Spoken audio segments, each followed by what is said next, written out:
Today's video is for the woman over 40 who feels like she is doing her best, but her body is no longer responding the way it used to. You're trying to eat better, trying to stay on track. You're trying to be disciplined, but the results, they feel slow.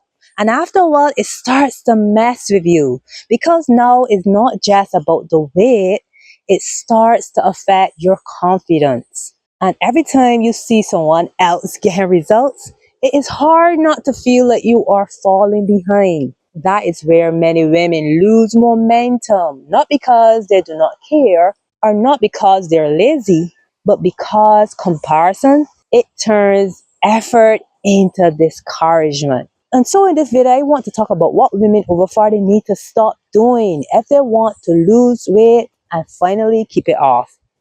I always like to tell women, do not try to start your health journey alone. Because when you're trying to break deep-seated habits that have been practiced for years, passed down through generations, and repeated almost without thinking, change will take time.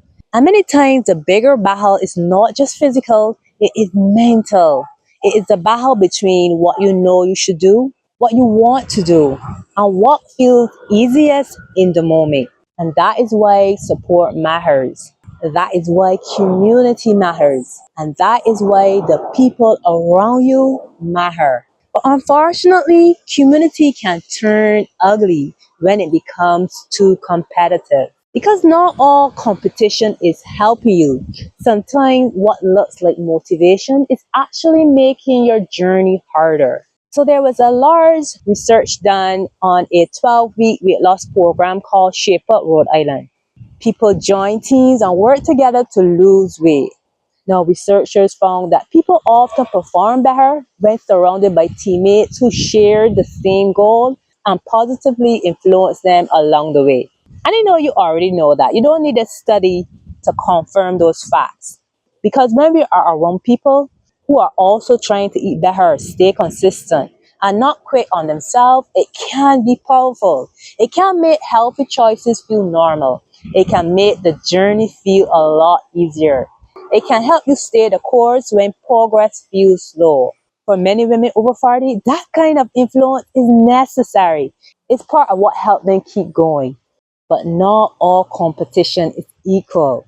Now, there's a difference between being encouraged by other women and feeling jealous of them. There is a difference between, if she can do it, that means I can too. And was it working for her or not me? There is a difference between healthy accountability and unhealthy comparison. And so many women fall into that trap. You start out wanting to improve your health, but somewhere along the way, it stopped being about getting healthier and start becoming about trying not to feel behind. So now every time you open the weight loss group chat, you feel it because another lady lost 10 pounds. Another lady hit her personal best. Another lady seems to be getting the workouts, the meal prep, and the whole routine done with ease. And instead of feeling inspired, you start questioning yourself. What am I doing wrong? Why is my body not responding? Why does this seem easier for everybody else? That kind of comparison can be draining, like a slow leak in a tire. You may not notice it at first, but over time it steals your joy, your focus, and your momentum. Because now it's not just about food, it's not just about exercise, it's not just about the number on the scale. Now it's in your head. It's touching your confidence.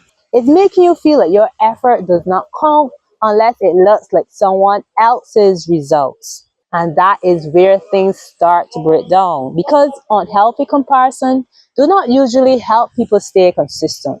They more often leave people feeling discouraged. Now, research shows that weight stigma can actually raise stress, increase overeating, reduce self-control, and even make people less likely to exercise. And when stress stays high for too long, it can also fuel patterns like stress eating and procrastination. And that quietly work against your weight loss effort. So yes, social influence can help, but only when the focus is on pursuing a common goal and on offering support and accountability. So the right kind of influence will say, keep going. You're not crazy for finding this hard. Small progress still count. Let's stick with it. Work on finding what works best for you.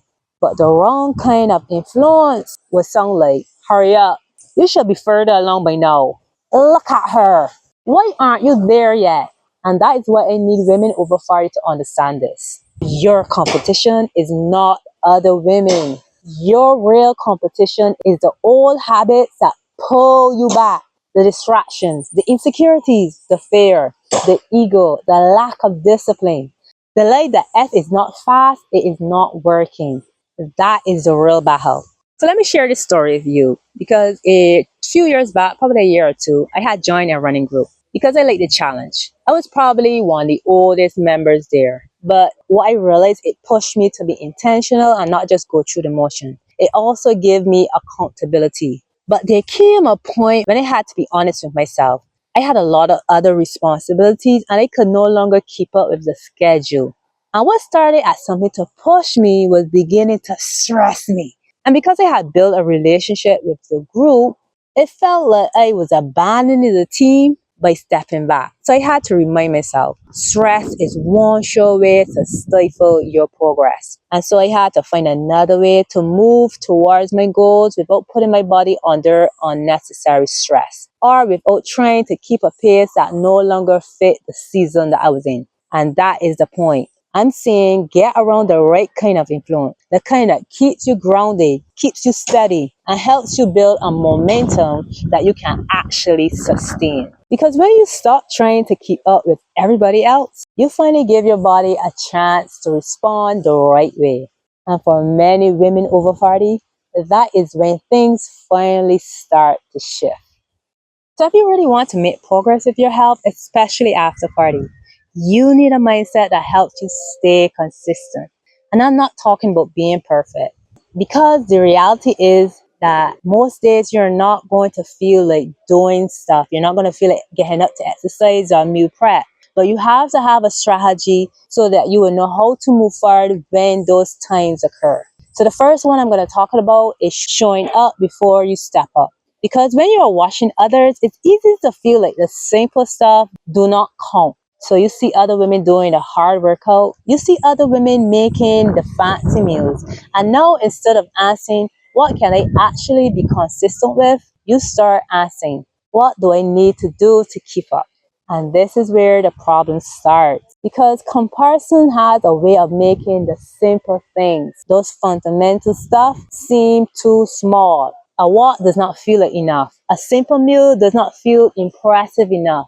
The 10 minutes of movement does not seem to matter.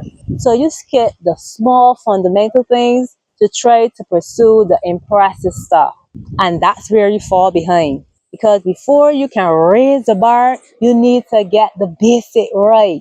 Before you try to do it with excellence, you need to prove that you can do it consistently. And that's why I say show up before you step up. Start with what you can repeat, like a walk after dinner, or focusing on getting a better breakfast, drinking more water, focusing on having 1 or 2 strength sessions a week, prepping 1 or 2 simple meals. Those things may not look excited or impressive, but they work.